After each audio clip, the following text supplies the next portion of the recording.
Hi, I'm Paul Senior of the Hallam Centre for Community Justice at Sheffield Hallam University in Sheffield, UK. I want to talk about social media and criminal justice policy making. When one of the most venerable and long-standing penal reform groups in the UK, the Howard League, joined a Facebook campaign in 2009, and its chief executive is frequently active on Twitter, expressing the views of its organisation, then you sense that something is changing. However you define and engage with it, social media is beginning to have a distinctive place and impact on the already crowded arena of criminal justice policy making. Pressure groups no longer rely on a discreet word in the ears of the Lord in the parliamentary lobby or private club to get their message across. Instead, the most open and widely used social networking site was chosen as the preferred target for that 2009 campaign, Charities Must Not Run Prisons. I mentioned this one evening to an academic colleague, Julian-Buchanan, formerly working in the UK and now at the Institute of Criminology at Victoria University of Wellington, New Zealand, when I was Skyping with him one evening. We are both active users of Twitter, Facebook, YouTube and discussion lists, among an increasing plethora of other social media. For decades we have both been concerned with how, as researchers and academics in the field of criminal justice policy, we can shift punitive populist practice to make it more evidence-informed. Julian is focused more on drugs policy, and myself on reducing reoffending and reintegration and re-entry. Maybe social media offers new possibilities. 2 hours later, we'd not come to any firm conclusions, but this was an area in which there were research questions worth exploring further. And we began to formulate a hypothesis about the role of social media and criminal justice policy formation.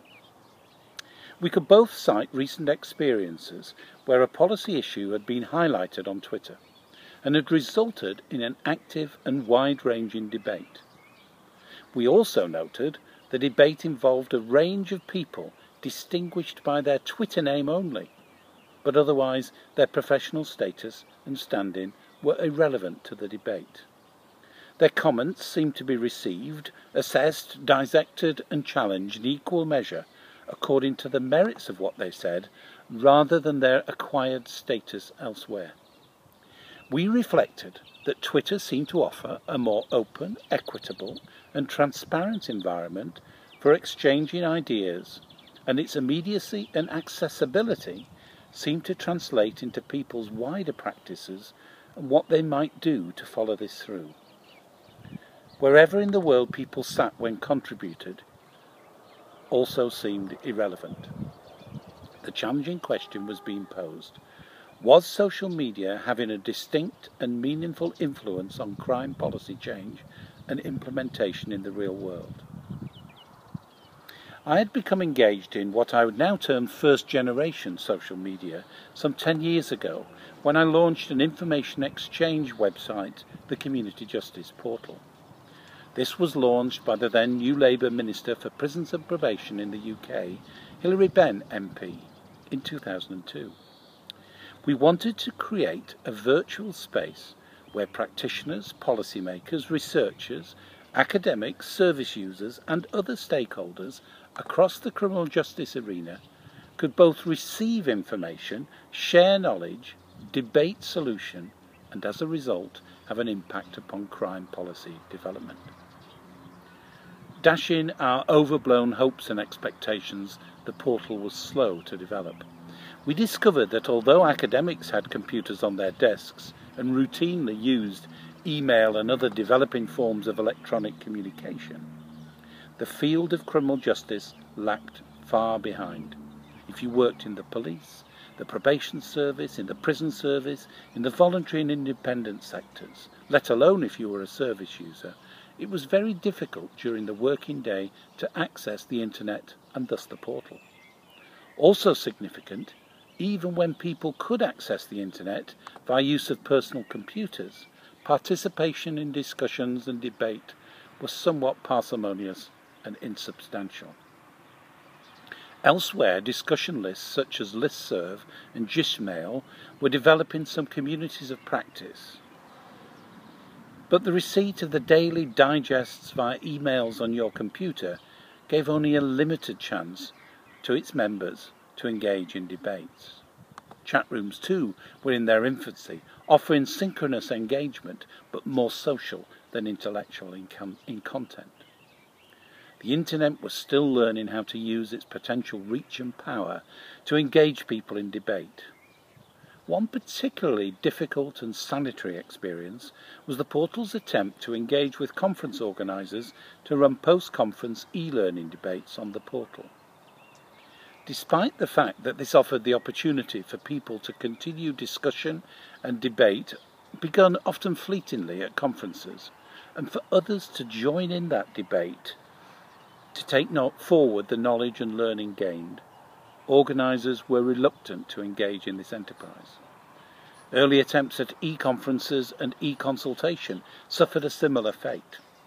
Like the precursors to eBay and Facebook, the Community Justice Portal had arrived too early in the evolution of the technology, as well as the mindset of individuals, to change the discourse of policy debate. Compare, for instance, the recent massive impact of No Offence, which has had since launching itself much more recently and utilising the growing phenomenon of the social media.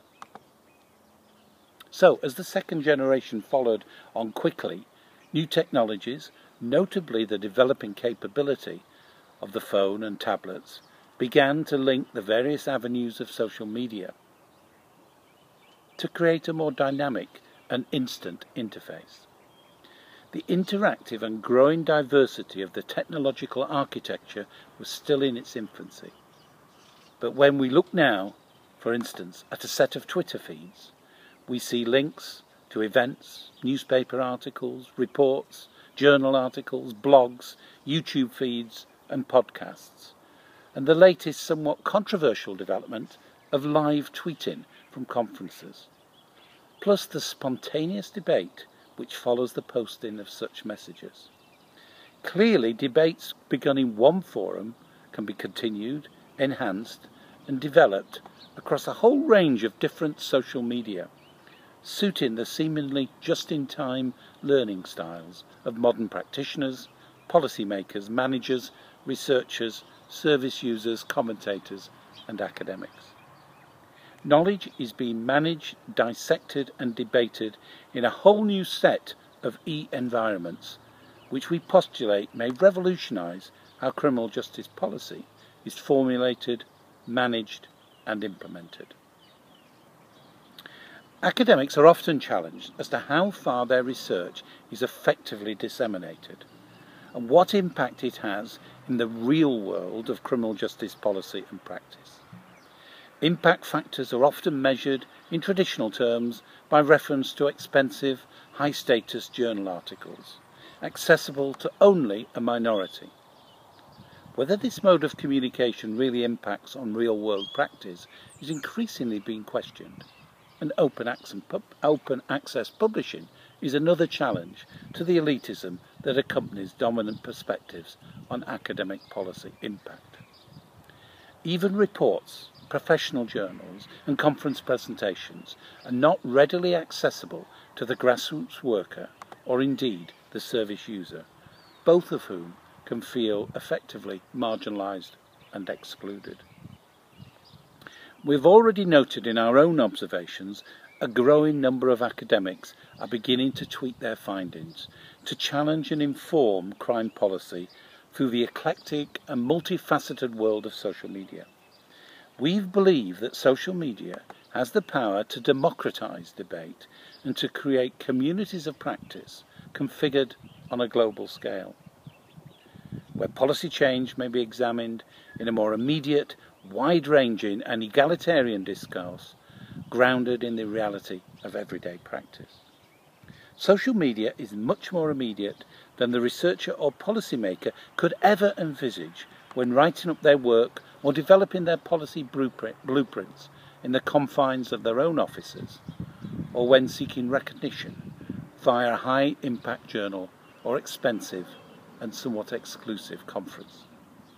As researchers and reflective practitioners, we do not know whether social media does actually have significant impact upon crime policy and thinking, or whether we are just positioned in a world where the immediacy and fun of social media kids us into equating this as influence.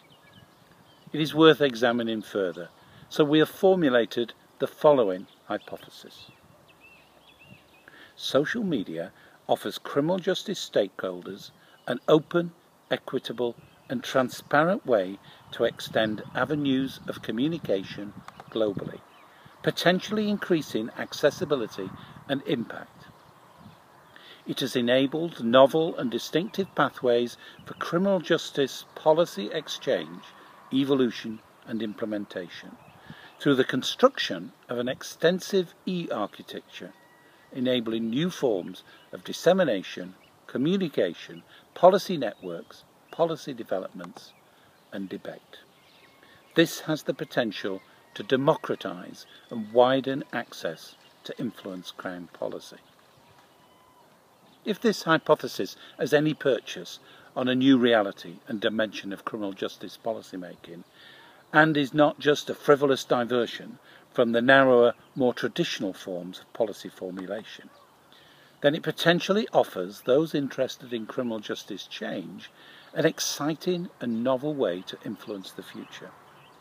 At the same time, it will also challenge those who steadfastly refuse to engage in social media to consider whether their research, policy suggestions and/or their practices even are failing to reach the right audiences and thus failing to impact upon future policy development. However, this is more a set of questions at this stage, and we need to know how others view this potential revolution in communication technologies.